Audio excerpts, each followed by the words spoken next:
How do you do? Joshua back at Smedley's Ranch. I don't even know if I said that the last time. But Joshua back at Smedley's Ranch one more time tonight. So I've been putting nest boxes in. We have one doe with doing the hay stash thing.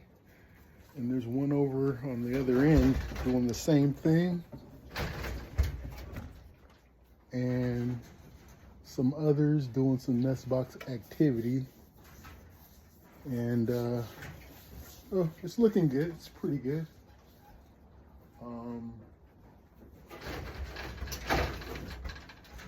Yeah.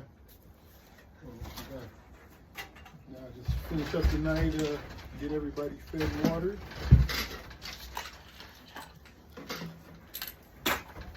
Get a good night's rest. So the breeding started on January 2nd. And I don't have the numbers. I should have wrote it down that way. I think I might go through and document it. I did document the breeding pretty well. I actually was missing a rabbit. And it turned out to be that one right there. I just, for whatever reason, I wasn't looking at that one. And I couldn't find her. I knew her by name and everything, but I was like, something's wrong. And I ended up finding a rabbit that didn't have a nest box too by doing that. But documentation is good this go around, so that's good. But as far as dates, it's on the paper, on their slips, their name tags. So I started on the 2nd, and I bred the 2nd, 3rd, and 4th. And then I stopped right there because I didn't want to have too many days in succession. I rather, because right now, the ones for the 2nd, I'm right on time, but the ones for the 4th, I'm early, and I just didn't want to be too early, so I stopped. Which is why I thought I did all 16, but 2 I decided not to do because I didn't want to do it later. So I only ended up breeding 14 tamucks, 1 miscarried, so that's 13, and I have a New Zealand out in the carport. So that is a total of 14, not 16. So, forgot to see who that one that miscarried. I think it was Taz, and Taz hasn't missed very much. To see, who was definitely fertile. Just that's on the doe, but the babies didn't develop right. But we'll see. So yeah.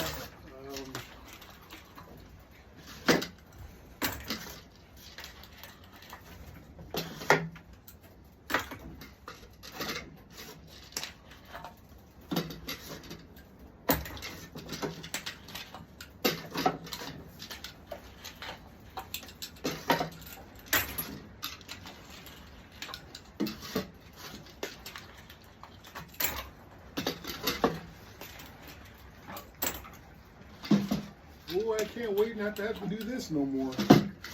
I'm still gonna have to do it a little bit. I'm probably never gonna get fully away from it, but no more full tables of water bottles pretty soon. Oh, it's gonna be nice. It's gonna be really nice.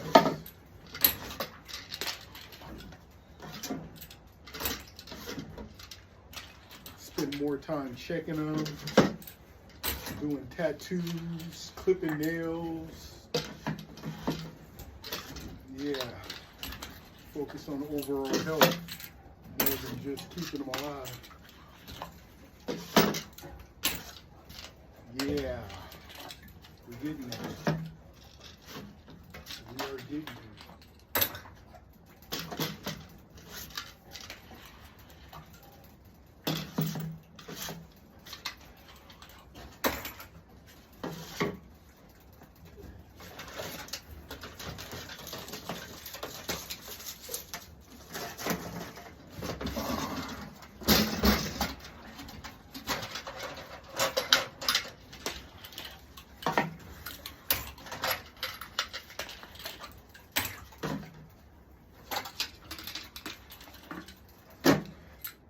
Most tedious part.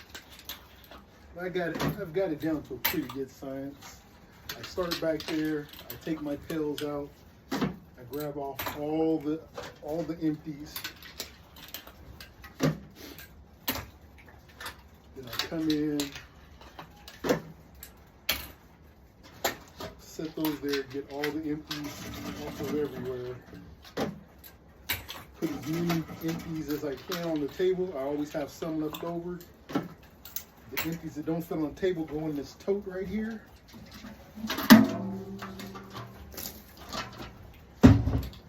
And the tote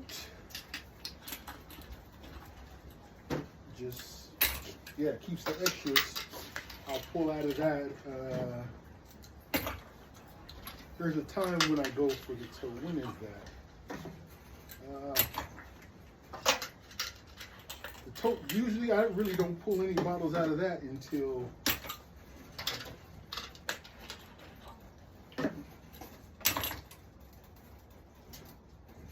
there's a time where I think why. See, like right now, the tote's just gonna be full. Probably when I come tomorrow, it's like there's different days. On the weekends, see, I get out here closer. Like I'll be out here during the day, so there won't be as many full water bottles. During the week, there's some times where I don't get out here till later, so there'll be more empty water bottles. And I think that's when I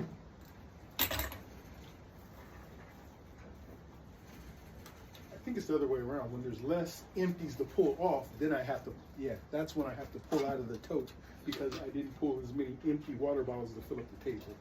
I think that's when, if my brain is, yeah, that makes sense to me. So, yeah, other than that, see right now I have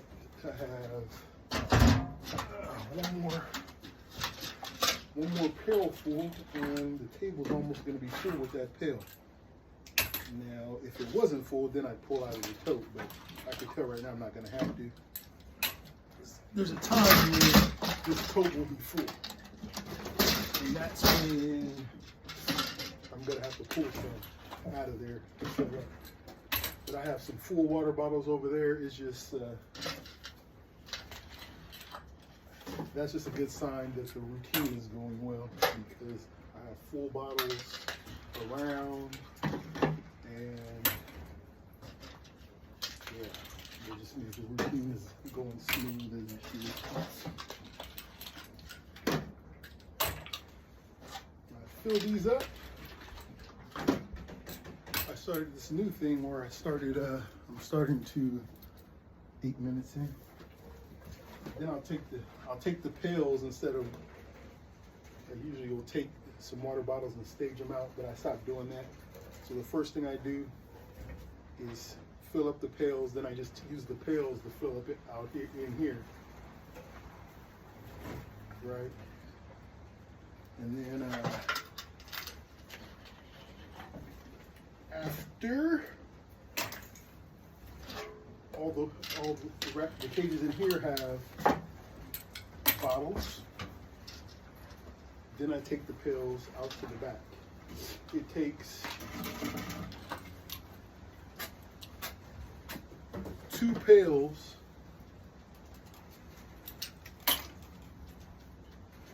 out there most of the time, sometimes 2.5. So the first thing I do is I take 2 pails back there to the carport.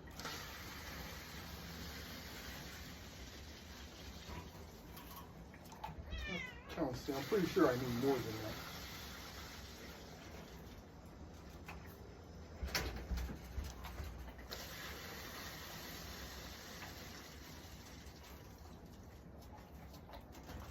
Put all the water bottles out there, and then the one next door,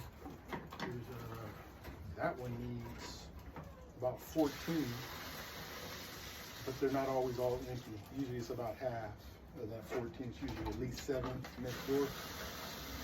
Anyway, it's just a routine, getting all the water bottles on first. Once the water bottle's on, it's easy. It's about, then it's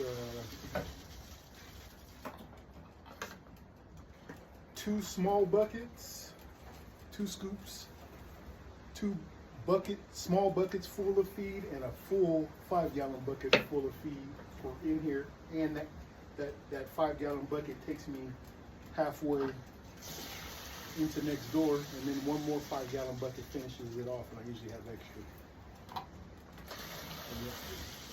And I'm just go through filling up day feeders, trying to check for any. I'm doing pretty good about not missing water bottles. I'm getting into a good rhythm of watching, not being cognizant, I guess.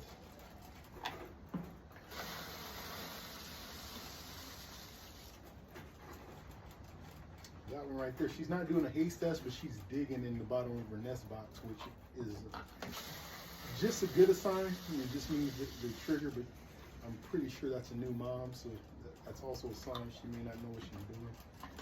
Sometimes the first time moms, they just push all the hay out of the nest box. It's the first thing they do. That's more common than anything else, just pushing out which means they're probably gonna have babies, but you gotta watch them, because that's a sign that they don't quite get it just yet. So I'll make sure I don't go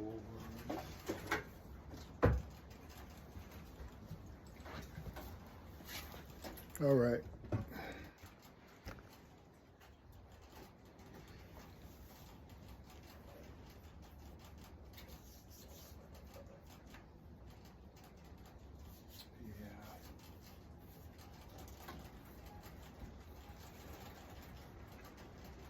Be happy to see Tiger if I see him, but I don't, like I said, I don't think it's not looking too good.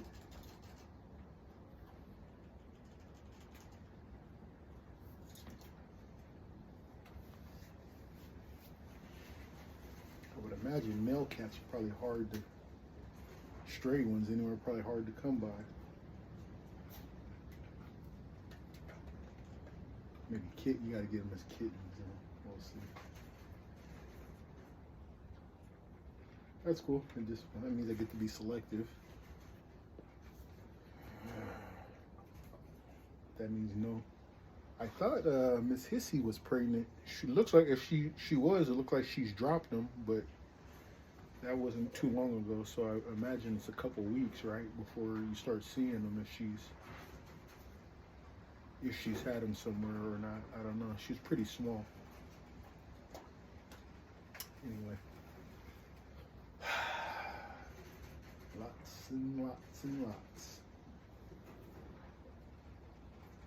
Always something. Okay. Well, a couple days, like I said. So second, right? The second. Phone's about to die.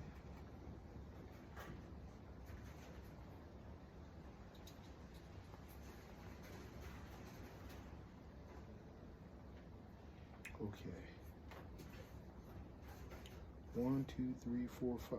1, 2, 3, 4, 5, 6, 7, 8, 9, 10, 11, 12, 13, 14, 15, 16, 17, 18, 19, 20, 21, 22, 23, 24, 25, 26, 27, 28, 29. Today's day 29 for the initial breeding at the second.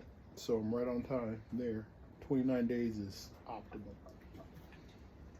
I didn't go look at, probably the ones doing the hay stash were day 2 breedings.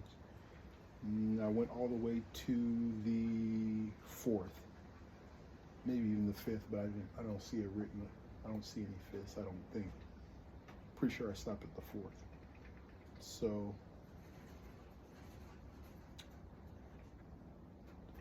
uh, 30, 31, 32. The 3rd is the 32nd day. So that's the day you start thinking they're kind of late for the 2nd, but then I have 3 more days after that. Takes me to about the 6th or 7th. Should be, we'll just say the 8th. If I don't see any after that, because no one really stayed in after that, I don't think. Oh, there's one that I think I wrote down. But time to stop. Take care.